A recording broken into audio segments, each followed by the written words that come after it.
Hello student, this is Sanjeev Jha, your online tutor, welcoming all of you on my YouTube channel।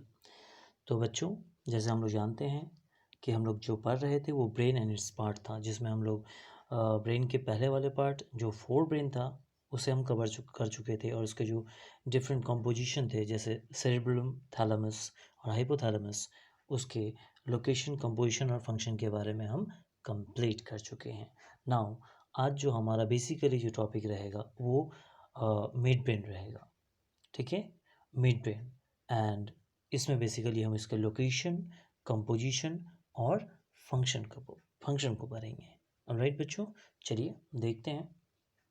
ऐसे सी बच्चों, पहला ही question जो सवाल आता है कि what is mid brain, mid brain है क्या।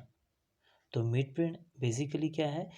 The region of the developing vertebrate brain that is composed up of tectum and cerebral peduncles is called as mid brain. तो मिड ब्रेन नाम से ही पता चल रहा है कि मिड ब्रेन ब्रेन का वो रीजन है या वो पार्ट है जो टेक्टम और सेरिब्रल पेंडिकल से बना हुआ है। उस पार्ट को हम क्या कहते हैं? नथिंग बट मिड ब्रेन कहते हैं। ठीक है, और मिड ब्रेन का दूसरा नाम मेसेनसेफेलॉन है। तो ये आप पहले जान चुके हो, तो इससे आप घबराओगे नहीं। तो that is mid brain, that is a definition of mid brain. ठीक है, अगर आपसे कोई पूछेगा व्हाट इज़ मिड ब्रेन, तो that is the best definition I have given to you. The region of the developing vertebrate's brain that is composed of tectum and cerebral peduncles is called as midbrain और mesencephalon। ठीक है बच्चों, चलो आगे बढ़ते हैं। तो हमें मिड ब्रेन पता चल गया। अब हम जो हमारा जो टॉपिक रहेगा वो लोकेशन ऑफ मिड ब्रेन, यानी मिड ब्रेन जो है वो ब्रेन की कौन से एरिया या कौन से जगह पे लोकेट करता है। ठीक है, तो location, it is located with in the brain stem and between the fore brain and hind brain. तो ये हाइंड ब्रेन और फोर ब्रेन के बीच में, और साथ ही एक ब्रेन स्टेम एक स्ट्रक्चर रहता है। उन दोनों के स्ट्रक्चर के बीच में जो पार्ट रहता है ब्रेन का, वहाँ पे वे ये मिड ब्रेन लोकेटेड रहता है। आई होप आप लोगों को समझ में आया होगा क्या है। ठीक है, तो ब्रेन स्टेम और फोर ब्रेन और मिड ब्रेन के बीच में, ठीक है, between the brain stem and the fore brain and hind brain के बीच में जो लोकेशन होता है, जो लोकेटेड रहता है, वो एरिया किसका रहता है? मिड ब्रेन का रहता है। ठीक है बच्चों, समझ में आया लोकेशन? लोकेशन क्या बताता है? It is the located with in the brain stem and between the fore brain and hind brain, यानी फोर ब्रेन, हाइंड ब्रेन और ब्रेन स्टेम, इसके बीच में जो है वो एरिया किसका है? वही एरिया मिड ब्रेन का है। वहीं पे मिड ब्रेन एक्चुअली लोकेटेड है। ठीक है, आगे की तरफ फोर ब्रेन, पीछे की तरफ हाइंड ब्रेन। ठीक है, और ब्रेन स्टेम रहता है। तो इन तीनों के बीच में जो एरिया है, जहाँ जो लोकेशन है, वो लोकेशन जो है वो किसका है? Nothing but mid brain. ठीक है बच्चों, तो आप जानते हो फोर ब्रेन क्या होता है, हाइंड ब्रेन क्या होता है, but you not know about, या आप नहीं जानते हो ब्रेन स्टेम क्या होता है। तो यहाँ पे एक क्वेश्चन भी आता है कि व्हाट इज ब्रेन स्टेम। तो ब्रेन स्टेम, चलिए नीचे पढ़ते हैं। What is brain stem?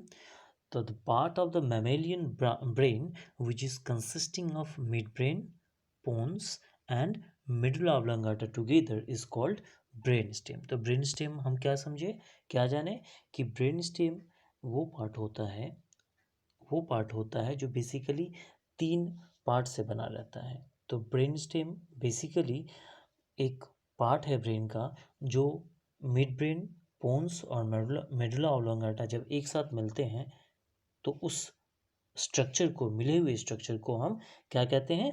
Brain stem. समझ में आया आप लोगों को?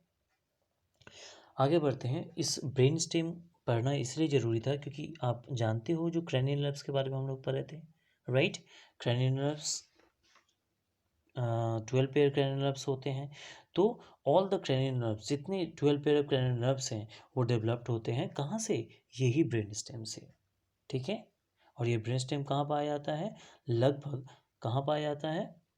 मिड ब्रेन में पाया जाता है, जिसकी वजह से क्या होता है, मिड ब्रेन में नहीं पाया जाता है, माने आसपास रहता है, जिसकी वजह से क्या होता है, ये सारा का फंक्शन उसी से रिलेटेड फंक्शन को कंट्रोल करता है। ठीक है, चलिए फंक्शन की बातें बाद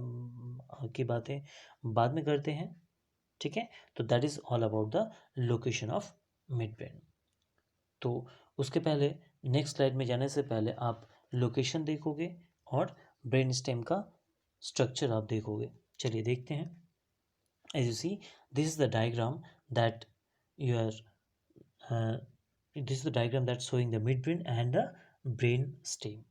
Okay, as you see बच्चों, that is the midbrain, right? As you see, this is the arrow, this is the midbrain. ये जो पार्ट है, ये पार्ट जो दिख रहा है जहाँ पे एरो ख़त्म होगा वो होगा आपका मिड ब्रेन। ठीक है, तो आप लोकेशन देखो। दिस इज द क्या था ये पहला वाला पार्ट, कौन सा ब्रेन है ये, that is the fore brain. ये जो पार्ट है फोर ब्रेन है, और ये नीचे की ओर जो है वो क्या है, हाइंड ब्रेन है। ठीक है, तो आगे हाइंड ब्रेन और पीछे आगे फोर ब्रेन और पीछे हाइंड ब्रेन। तो इन दोनों के बीच में जो पोर्शन है, जो एरिया है, वो क्या है, वही मिड ब्रेन है। तो ये लोकेशन आपको दिख रहा है मिड ब्रेन। चलिए आगे देखते हैं। तो मैंने दूसरा पार्ट बताया था कि ब्रेन स्टेम। तो ब्रेन स्टेम आप देखिए, ब्रेन स्टेम किन किन कंपोजिशन, कौन कौन चीज़ों से बना हुआ था। तो आप पहला देखिए, पहला था मिडल ऑब्लांगाटा।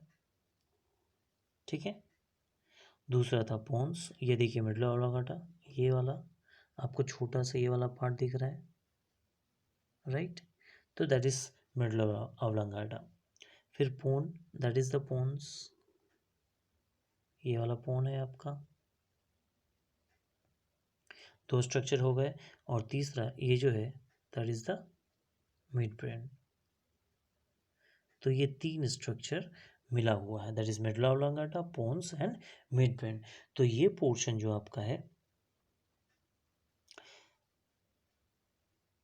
ये पूरा पोर्शन जो आपको दिख रहा है, ये पूरा पोर्शन आपको क्या कहलाएगा, that is the brain stem. समझ में आया, जिसमें तीन स्ट्रक्चर है, mid brain, pons and middle oblongata. जब तीनों स्ट्रक्चर मिलते हैं तभी जो स्ट्रक्चर बनता है उसे हम नथिंग बट क्या कहते हैं, ब्रेन स्टेम कहते हैं। ऑलराइट बच्चों, तो समझ में आया आपका, इस डायग्राम से आपको लोकेशन पता चला मिड ब्रेन का, और ब्रेन स्टेम क्या है और उसका स्ट्रक्चर भी आपको पता चला। ओके, आई होप आप लोगों को ये सब समझ में आ रहा है। चलिए, और आप वीडियो को एंजॉय कर रहे हैं। चलिए आगे देखते हैं। आगे जो हमारा टॉपिक रहेगा वो बेसिकली हमारा रहेगा फंक्शन ऑफ मिड ब्रेन। चलिए, तो ऐसे ही बच्चों आपके स्क्रीन पे दिख रहा है मिड ब्रेन। तो मिड ब्रेन का फंक्शन क्या रहता है, तो mid brain basically serves important motor function. जो इम्पॉर्टेंट मोटर फंक्शन होते हैं उसको वो ये कंट्रोल करता है। ठीक है, आप लोगों को समझ में आता होगा कि मोटर नर्व क्या है, मोटर फंक्शन क्या है, क्योंकि पिछले वाले वीडियो में ही मैंने मोटर फंक्शन और सेंसरी फंक्शंस दोनों का फंक्शंस बता दिया था। अगर नहीं आता है तो आप पीछे वाले वीडियोस को कवर अप कर लीजिएगा। ठीक है, चलिए, तो जैसे मैं बता रहा था कि मिड ब्रेन सर्व क्या करता है, इंपॉर्टेंट मोटर फंक्शन करता है, जैसे लाइक मूवमेंट ऑफ आइस। हम जो आइस को मूवमेंट करते हैं दाएं बाएं आगे पीछे, इसको ये कंट्रोल करता है। दूसरा, इन ऑडिटरी, हम लोग जो सुनते हैं, कानों से हमें जो सुनाई देती है, जो साउंड सुनाई देता है, ठीक है, उसको कंट्रोल करता है। और साथ ही साथ ऑफ द विजुअल प्रोसेसिंग, हम लोग जो विजुअलाइज करते हैं, जो देखते हैं, तो देखना, सुनना, आइज का मूवमेंट, टेस्टिंग, ये सब किसी भी पर्सन का जो कंट्रोल करता है वो कौन करता है, वो किसका फंक्शन रहता है, वो फंक्शन रहता है मिड ब्रेन का। तो that is all about the mid brain. I hope you are enjoying the videos and you are liking the video. Okay, thank you बच्चों, thank you for the watching. See you in the next video. Bye.